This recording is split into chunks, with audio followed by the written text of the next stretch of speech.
Hi, my name is Saurav, and this is my wife Rita.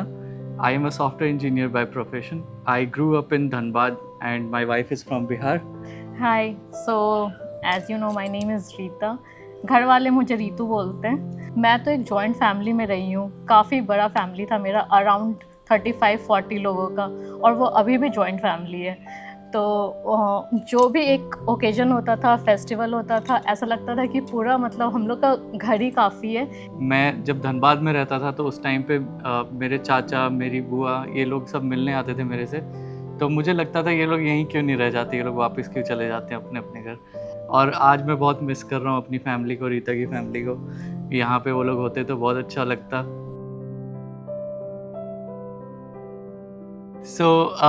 हम लोग पहले बैंगलोर में रहते थे। हम लोगों ने प्लान बनाया कि we will start travelling abroad. तब ये डिसाइड हुआ कि हम लोग किसी कंट्री का डिजिटल नोमैड वीज़ा अप्लाई करेंगे। हम लोगों ने दुबई का किया, और बिल्कुल भी एक्सपेक्टेड नहीं था कि वो मतलब मिल जाएगा, और फॉर्चुनेटली वो एक वीक के अंदर सब कुछ हो गया मेरा। तो फिर इसने मुझे बताया कि रीता एक सरप्राइज है, we are going to Dubai. So I thought कि ठीक है, शायद ऐसे ही विजिट करने, मतलब एज अ ट्रिप वेकेशन के लिए जाएंगे। But then I got to know कि ये ट्रिप नहीं है, हम लोग वहाँ रहने के लिए जा रहे हैं। पहले हम लोग अलनादा 2 में रहते थे, फिर वहाँ से दुबई में रेंट्स इतनी तेज़ी से राइज़ हो रहे हैं, 5% 10%। कुछ सर्टेनिटी नहीं बन पा रही थी। और हम लोगों को ऑफिस जाना नहीं था, घर हाँ। से रिमोट काम था, तो हम लोग सोचे कि वाई नॉट शिफ्ट, मतलब शारजा में क्यों नहीं शिफ्ट करते हैं। वहाँ पर रेंट भी कम है, और वहाँ पर रेंट 3 इयर्स के लिए एक बार में फिक्स हो जाता है। तो फिर सौरभ यहाँ पर शारजा में घर ढूंढना शुरू किया, फिर हम लोग यहाँ शिफ्ट हुए। यहाँ पे भी हम लोगों को काफ़ी मन लगा। जब हम लोग फर्स्ट टाइम मिले थे अपने फ्रेंड्स रीजन से, हम लोग एक पेट्रोल स्टेशन पे उसका वेट कर रहे थे, जो कि यहाँ पे पास में ही है, यास्मीन में। हम लोग कैंपिंग के लिए जा रहे थे उसके साथ, वेरी फर्स्ट टाइम। हम लोगों ने पीछे देखा कि बहुत सुंदर सुंदर से विलास बने हुए हैं। हमें बहुत पसंद आया कि मतलब। सौरभ मुझे ऐसा दिखाया कि रीता ये देखो कम्युनिटी कितना सुंदर लग रहा है। तो मैं ऐसे ही एक नज़र जमानी, मैं बोली वाओ, घर होना चाहिए तो ऐसा। उस टाइम पे जब हम लोगों ने ये वाला एरिया देखा था, तब हमें नहीं पता था, बिल्कुल आइडिया नहीं था कि हम लोग यहाँ पे ही परचेज करेंगे। बट फॉर्चुनेटली ऐसा हुआ कि we came here later, 3 years later, और फिर हम लोगों को ये वाला विला, ये वाला यूनिट बहुत पसंद आया। हम लोगों ने डिसाइड किया कि लेट्स पुल द ट्रिगर। हम लोगों ने डिसाइड किया फाइनली 2023 दिसंबर में कि घर शुरू करते हैं सर्च करने के लिए। वो मेरा ही डिसीजन था, मैंने सौरभ को पुश किया। ये थोड़ा सा वो था कि नहीं नहीं, अभी रुक जाते हैं, 1-2 साल और रुक जाते हैं, एटलीस्ट मतलब अपना सर्च शुरू करते हैं, फिर देखते हैं कि कितना टाइम लगता है, घर मिलता भी है या नहीं जैसा हम लोग को चाहिए। हम लोग को इमीडिएटली ये घर पसंद आ गया 5-6 विला देखने के बाद। फिर हम लोग 4 जनवरी को हम लोग को साइन करने आना था। हम लोगों ने एडवांस पेमेंट किया। फिर उसके बाद मेरे घर से कॉल आया इमीडिएटली कि मेरे फादर की तबीयत ख़राब है, तो मुझे इमीडिएटली घर पुणे जाना पड़ा। उनकी ऑपरेशन थी, तो इसलिए। और यहाँ पे सौरभ अकेले था, हम लोग का दोनों का वीज़ा भी कैंसिल हो चुका था तब तक, तो घर का डॉक्यूमेंट्स वगैरह सब कुछ पेंडिंग था।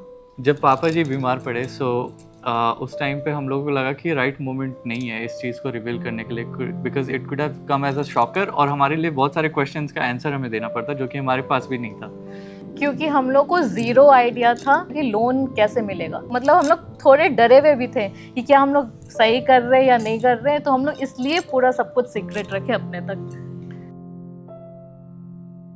हम लोग बहुत एक्साइटेड थे, और हम लोग बहुत टाइम्स पे बताना भी चाहते थे अपनी फैमिली को, और बहुत गिल्ट फील हो रहा था ये सब सोच सोच के कि हम लोग क्यों नहीं बता रहे हैं, इतना बड़ा डिसीजन लिया हम लोगों ने और इसके बारे में सोच रहे हैं। बहुत गिल्टी फील हो रहा था, और बहुत एक्साइटेड भी फील हो रहा था कि जब हम लोग बताएंगे तो उनका रिएक्शन कैसा रहेगा।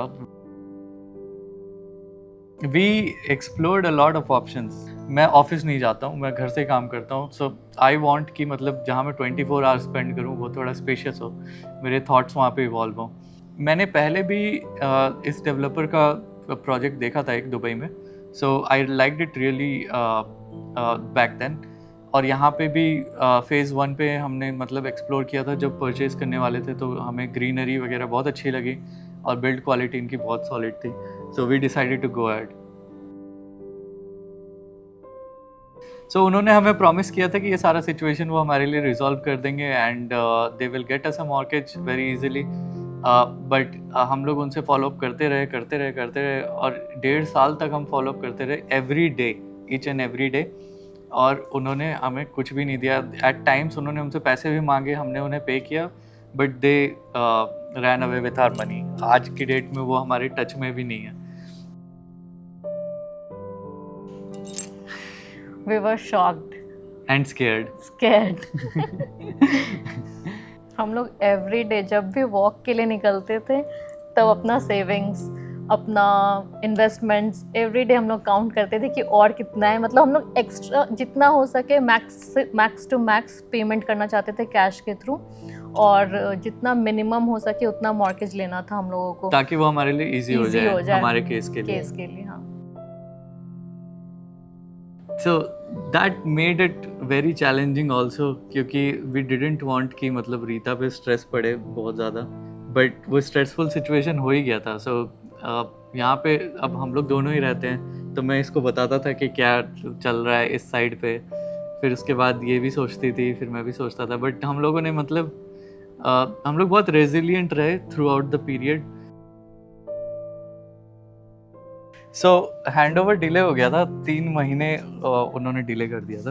और समझ जब में हम लोग नहीं को न्यूज़ पता चला कि हैंड ओवर डिलेड है तो हम लोग बहुत खुश हुए. पहली बार किसी को लग रहा होगा कि हैंड ओवर डिले होने से खुशी मिल रही है किसी को. क्योंकि तब तक मॉर्गेज हम लोगों का फाइनल नहीं हुआ था, वो डॉक्यूमेंटेशन चल ही रहा था. सो अंटिल जुलाई हम लोग को लग रहा था कि मतलब हम लोगों ने कोई गलती तो नहीं कर दी स्टार्टिंग में एनालाइज करने में, क्योंकि ब्रोकर्स भी चले गए थे और हम लोगों ने अपनी सिचुएशन ठीक से इवेलुएट नहीं की थी. At least we could have had some cover plan भी नहीं सोचे थे कि मतलब अगर मॉर्गेज नहीं मिलेगा तो हम लोग कैसे क्योंकि payments cover हमारे करेंगे. दिमाग में ऐसा आया ही नहीं कि मतलब ये भी हो सकता है कि लोन ना मिले. Fortunately, there were friends who were very supportive. So उन्होंने बोला, हमें इंश्योर किया कि we will figure it out together. जब सारे ब्रोकर्स गायब हो गए, किसी से हेल्प नहीं मिल रही थी, तो फिर मैंने खुद से ऑप्शंस देखना शुरू किया. तो मुझे रेडिट पे एक किसी का मैसेज मिला कि उसने बीइंग अ रिमोट एम्प्लॉय उसने भी फिगर आउट कर लिया था अपना mortgage, but he was in Dubai. और मैंने उसको मैसेज डाल दिया था और उसका मैसेज 5 months लेटर आया कि मतलब he shared me the number of the broker that did it for him. So हम लोगों ने उसको मैसेज किया और he replied very promptly. His name is Rohit Shah. मतलब वो जब रेडिट से वो रिप्लाई आया ना उस बंदे का, तो ऐसा लगा कि वो कहीं से भगवान आ गए हैं और हम लोग का हेल्प कर रहे हैं. Mister Rohit Shah connected us with ADIB. तो ADIB ने हमें प्री अप्रूवल लेटर पहले ही दे दिया था, जो हमने शेयर कर दिया था यहाँ पे डेवलपर के साथ. लेकिन उसके बाद क्या हुआ कि जब हैंडओवर की बारी आई तो वो फिर से ड्यू डिलिजेंस वगैरह करते हैं हर चीज़ों का. तो उस टाइम पे फाइल अटक गई थी बैंक में और वो लोग कुछ नहीं आंसर दे रहे थे. सो बहुत ही अनसर्टेन सा मोमेंट हो गया था. तो उस टाइम पे हम लोगों ने फ्रेंड्स वगैरह से रीच आउट करना शुरू किया एंड देयर वाज राम भैया हु रियली हेल्प्ड अस. वो एक फरिश्ता है जो फरिश्ता बनकर आए और हम लोगों का हेल्प करने के लिए. मतलब हम लोग ने बस एक कॉल किया कि ऐसा सिचुएशन हो गया है, हम लोग को लोन नहीं मिल रहा है, हम लोग इतना ऑलरेडी 20% पेमेंट कर चुके हैं, अगर नहीं करते तो ये प्रॉपर्टी हम लोग लूज़ कर देंगे. वो हम लोग को पहले तो वो किए कि काम डाउन हो जाओ, कुछ नहीं होगा, तुम्हारा प्रॉपर्टी लूज़ नहीं होगा, अरे हम लोग हैं ना, हम लोग कब काम आएंगे, बिल्कुल ऐसे टोन में बात किया. और फिर हम लोग थोड़ा सा रिलैक्स हो गए कि चलो कोई तो है हमारा यहाँ UAE में जो हमारा मतलब हेल्प कर सकता है, हम लोग जिसके पास रीच आउट कर सकते हैं. जब ये प्रोसेस वगैरह चल रहा था हम लोग वेटिंग पीरियड में थे और हम लोगों को फ्रेंड्स ने भी हेल्प करने के लिए हाँ बोल दिया था. सो हम लोग कुछ दिन के लिए घर चले गए थे. फाइनली ये हुआ कि ADIB ने हमें सैंक्शन लेटर भेज दिया और गुड न्यूज़ मिल गया हमें उस टाइम पे. और फिर उसके बाद हम लोगों को अर्जेंटली वापस आना पड़ा बिकॉज वी आर बोथ को owners of the property. So we both had to like go and sign the documents at the government office. When Arif arrived, it was the most happy day for us जिस दिन hospital में रीता को admit करके आया था उसके just बाद मैं यहाँ पे आया था। उसी दिन कॉल आया था। उसी दिन कॉल आया था तो मैं यहाँ पे आया था ड्यू डिलिजेंस करने के लिए, right. So both happy moments were on the same day, 21st of August हम लोगों 21st का। of August।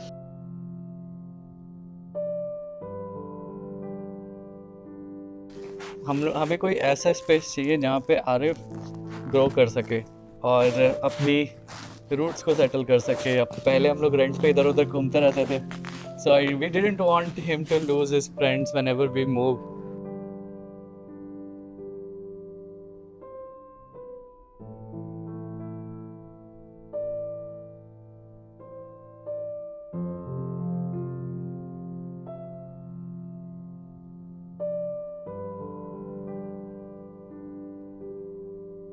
तो जब हम लोगों को की मिला, हम लोग एकदम से मतलब आ गए घर देखने के लिए। और जब हम लोग ने एंटर किया, ये बिल्कुल खाली सा, इतना सुकून सा, मतलब इतना पीसफुल इन्वायरमेंट लग रहा था। चारों तरफ से हवा आ रही थी और ऐसा लग रहा था कि बस यही है। हम लोगों ने इमीडिएटली प्लान करना शुरू कर दिया कि यहाँ पे हम लोग ये लगाएंगे, वो लगाएंगे, इसको घर बनाना है। वो मिला था मकान और हम लोग को इसे घर बनाना था।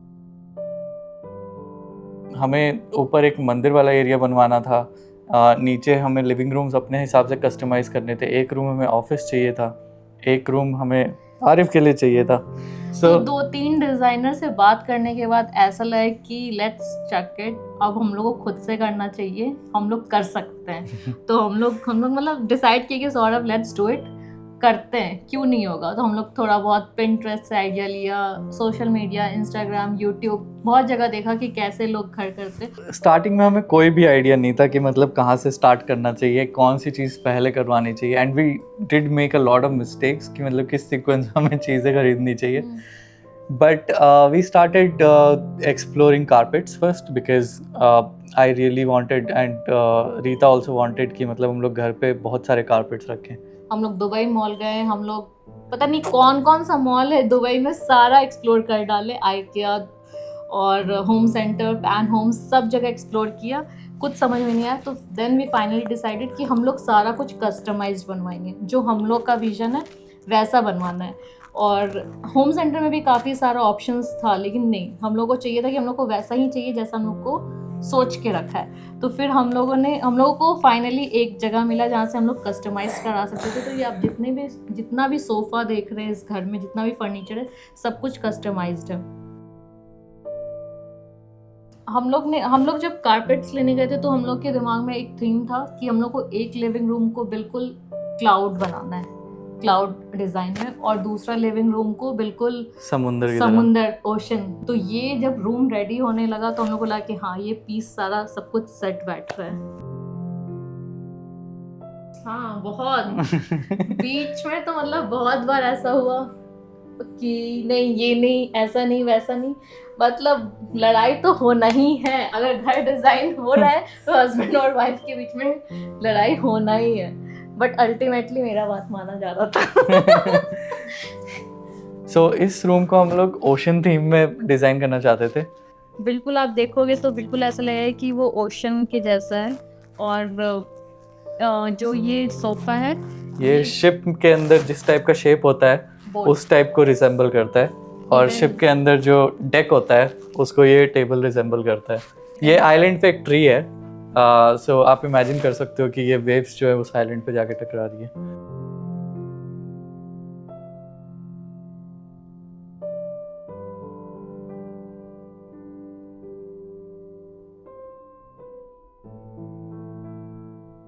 सो इस वाले रूम को हम लोग सनसेट का थीम देना चाहते थे, सनसेट और क्लाउड्स। सो हम लोगों ने कलर्स चूज़ किए, स्काई का ब्लू एंड सनसेट का red and white and black. So आप लोग देखेंगे कि ये जितने भी कारपेट्स हैं हमारे सारे उसी कलर्स में। एक साइड से ये डार्क दिखता है, एक साइड से लाइट दिखता है। सारे कारपेट्स वैसे ही हैं, मतलब दोनों साइड से 2 कलर दिख रहे हैं। और ये क्लाउड सोफा है, और ये मार्बल पे पैटर्न्स भी ऐसे बने हुए हैं कि वो क्लाउड्स को रिजेंबल करते हैं। इवन लाइट्स भी हम लोगों ने वैसे ही लगवाया था। और बिल्कुल ये डाइनिंग टेबल और कॉफ़ी टेबल का मार्बल का स्टोन सेम है, सो दोनों में पैटर्न एग्जैक्टली सेम रिजेंबल करते हैं।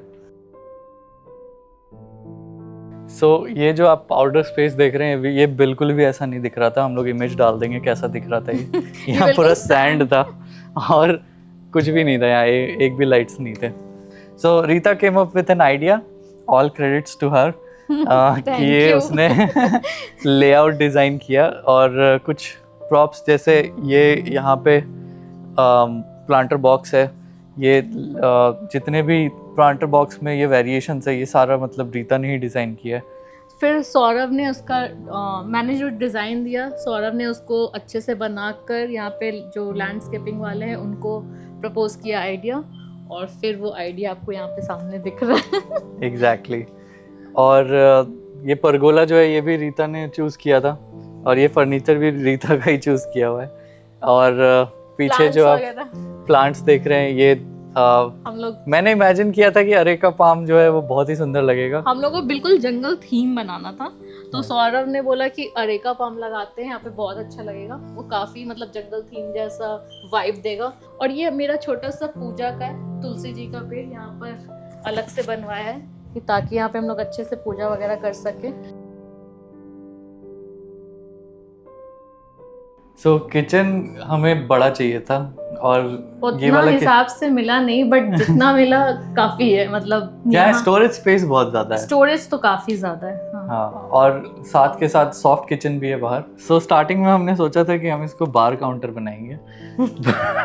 मतलब नॉट दैट अल्कोहल वाला बार काउंटर, यहाँ पे हम लोग आइसक्रीम मशीन वगैरह या फिर कॉफी मशीन ये वैसा थीम था, इसलिए हम लोग लाइटिंग भी वैसा ही लगवाए। और यहाँ पे भी काफी स्टोरेज है रखने का, इधर भी तो है, इधर हम भी लोग है। इसको यूज करेंगे, बट अभी थोड़ा धीरे धीरे इसमें अभी और चीज लगाना बाकी है।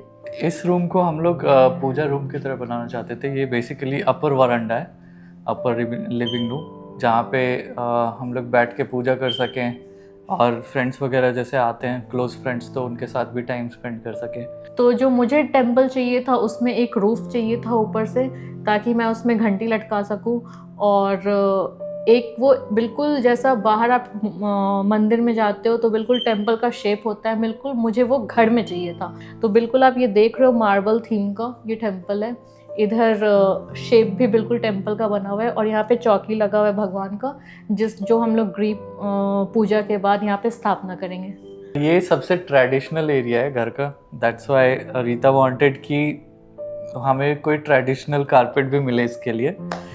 टेम्पल था यहाँ पर तो ट्रेडिशनल था, तो मुझे ट्रेडिशनल ही कारपेट चाहिए था यहाँ पर। बेडरूम में एक्सक्लूसिव रिक्वायरमेंट थी रीता की कि वहाँ पे बहुत बड़ा मिरर होना चाहिए और ड्रेसिंग टेबल होना चाहिए एक बहुत ही यूनिक सा। और ये बेड हमने जापानीज़ बेड लिया है। इसका हाइट जापानीज़ बेड से थोड़ा ज़्यादा है because mattress is thick, but हम चाहते थे कि बेड के आसपास अराउंड हमें बैठने की जगह भी मिले, सो इस पे हम लोग बैठ के भी बात कर सकते हैं। सो ये हमारा वॉक इन वार्डरोब है। So welcome to RF's room. ये हमारा बेटा का रूम है जिसको हम लोग एक और जंगल थीम देने का कोशिश किए हैं। तो आप ये जो वॉलपेपर देख रहे हो इसमें बिल्कुल एनिमल्स का प्रिंट है। आप वहाँ कर्टन्स पे भी देखेंगे कि उसको भी हमने एक एनिमल के ब्रॉच से रैप करने की कोशिश की है। और यहाँ पर ये आरएफ का कस्टमाइज नेम, जिसको हम लोग ऐसा जंगल थीम पर बेसिस ऐसा लिखवाया है। यहाँ पे कुछ टॉयज है, अभी पूरा टॉयज आया नहीं है, अभी आरिफ के पास बहुत टॉयज हैं जो यहाँ पे आए नहीं है। आरिफ के कुछ बुक्स हैं यहाँ पर। और ये जो कारपेट है ये स्पेशली हम लोग ने ऐसा फेदर कारपेट लिया है ताकि वो यहाँ पर अच्छे से क्रॉल कर सके, खेल सके और उसे चोट ना लगे।